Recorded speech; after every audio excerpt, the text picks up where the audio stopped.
నేను ఎమ్మెల్యే అయితే మీ పంచాయతీలో శేషిరెడ్డి లేకుండా చేస్తాను. ఎందుకంటే శేషిరెడ్డి ఉంటేనే మాకు సమస్య సార్. నేను ఈ వెహికల్ ఎక్కిన దగ్గర నుంచి చెప్తా ఉన్నారు, ఆ శేషిరెడ్డిని ఈ పంచాయతీ నుంచి తీసేయండి సార్, మేము సంతోషంగా బతుకుతాము అని చెప్తా ఉన్నారు.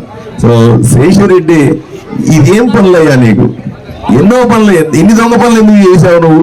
ఈ పేపర్ ఇస్తే ఈ పేపర్ నిండా ఆయన చేసిన అక్రమాలు దీంట్లో చెప్తా ఉన్నారు. ఈ పేపర్లో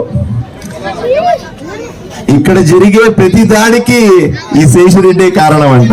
దాడులు చేయిస్తారట, దాడులు చేయించలేదా? ఏమనుకుంటున్నావు అసలు జనాల్ని?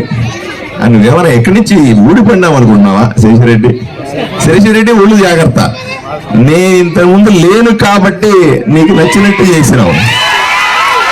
నేను ఇక్కడ ఉన్నాను. ఇప్పుడు ఎవరి మీదైనా సరే దాడి చేసినట్టు కానీ, ఎవరినైనా సరే బెదిరించినట్టు కానీ, ఎవరినైనా సరే మీద పడి ఏమైనా ఇబ్బంది పెట్టినట్టు కానీ, ఇంకేదన్నా చేసినట్టు చేస్తే ఒళ్ళు దగ్గర పెట్టుకో. ఇక్కడ పార్థసారథున్నాడు, కాపాడుకోవడానికి నేనున్నాను.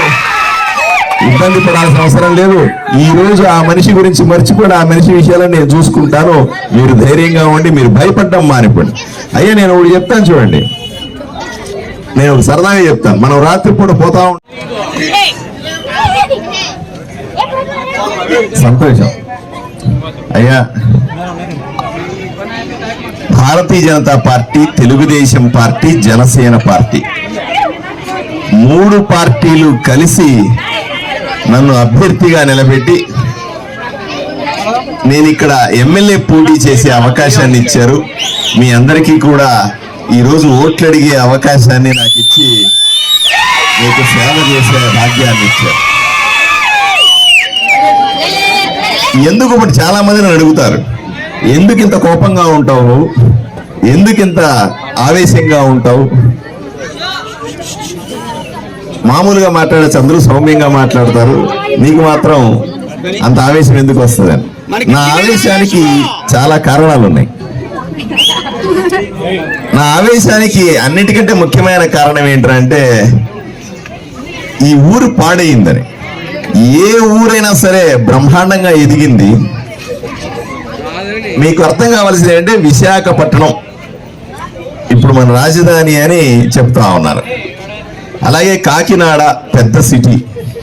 ఇట్లాంటి పెద్ద పెద్ద సిటీలు మొదట మున్సిపాలిటీలు అయినప్పుడు ఆదోని కూడా మున్సిపాలిటీగా ఉండే.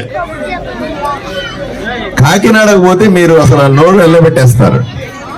బ్రహ్మాండమైన సిటీగా డెవలప్ అయింది. విశాఖపట్నంకి వెళ్తే ఇంకా పెద్ద సిటీగా డెవలప్ అయింది.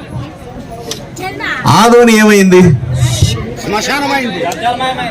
చివరికి భయానకమైన పరిస్థితుల్లో ఆదోని సర్వనాశనం అయింది. ఆదోనిని కాపాడుకోవాల్సిన అవసరం ఉందా లేదా అని మీరు మనందరూ అడుగుతా ఉన్నారు. పోనీ ఆదోనిని ఎవరి దగ్గర నుంచి కాపాడుకోవాలి అది కూడా చెప్పాలి మీరు. ఆదోని నుంచి మనం కాపాడుకోవాల్సింది దుర్మార్గుల చేతిలో నుంచి. ఎమ్మెల్యే సాయి ప్రసాద్ రెడ్డి ఒక ముఠా నాయకుడు అయితే ఆ ముఠాలో ఉన్న అక్కడక్కడక్కడ మనుషులు ఉంటారు, ఆయనకు అనుచరులు, ఎస్ బాస్ అనే మనుషులు ఉంటారు. వాళ్ళలో ఇక్కడ ఉన్నటువంటి ఒక శేషిరెడ్డి. ఆ మధ్యకాలంలో ఆ గ్రామానికి వెళ్తే ఒక మూర్తి, ఇంకొక పక్కన వెళ్తే తిమ్మారెడ్డి, ఇట్లా అక్కడక్కడక్కడ మనుషులను ఏర్పాటు చేసుకుని ఒక ముఠాను తయారు చేసుకున్నాడు ఎమ్మెల్యే సాయి ప్రసాద్ రెడ్డి.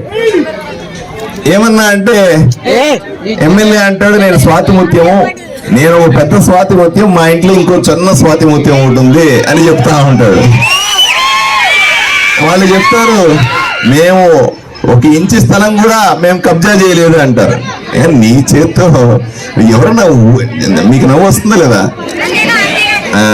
అందరూ ఊర్లో అంతా పక్కపక్క నవ్వుతా ఉన్నారు ఆ డైలాగ్ని. మేము అసలు కబ్జా కోర్లు కాదు అని అంటే ఎవరన్నా నమ్ముతాడండి? నమ్ముతారా? మీరేమో నమ్ముతారా? ఆయన పెద్ద స్వాతిముత్యం, ఆయన ఇంట్లో చిన్న స్వాతిముత్యం ఉన్నాడు, నమ్ముతారా మీరు? ఆయన అసలు రౌడీలనే పోషించట్లేదంట, రౌడీజం చేయలేదంట, మీరు నమ్ముతారా?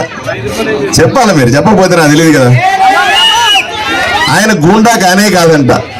మీరేమంటారు? ఆయన ఊర్లో జనాల ఆస్తులన్నీ దోచుకోలేదంట. మీరేమంటారు? ఇంత ఎవిడెన్స్ ఉంటే ప్రజలకందరికీ తెలిసింది. ఆయన వచ్చి మైక్ తీసుకొని మేమంతా చాలా మంచివాళ్ళం, గొప్పవాళ్ళం అంటే ఎవరు నమ్ముతారండి? అలా సాధ్యం కాదు కదా. ప్రజలు అడిగితే తెలుస్తుంది. ఇక్కడ ఉన్న పోనీ మీడియా మిత్రులందరూ కూడా దయచేసి పోయి, నేను వెళ్ళిపోయిన తర్వాత అయినా సరే, ఇక్కడ 1000 మంది ఉన్నారు కదా, ఈ 1000 మందిల దగ్గర ముందు కెమెరా పెట్టి అడగండి, ఏమంటే ఎమ్మెల్యే గారు అసలు గుండా కాదు, రౌడీ కాదు, బెదిరించడు, కబ్జాలు చేయడు, చాలా మంచోడు, ప్రజల ఆప్త బంధువు అని చెప్పించండి. మీరు పోని మీడియా వాళ్ళందరినీ కూడా నేను రిక్వెస్ట్ చేస్తా ఉన్నా, వాళ్ళు ఏం చెప్తే అదే విందాం. నేనెందుకు తిట్టాలి?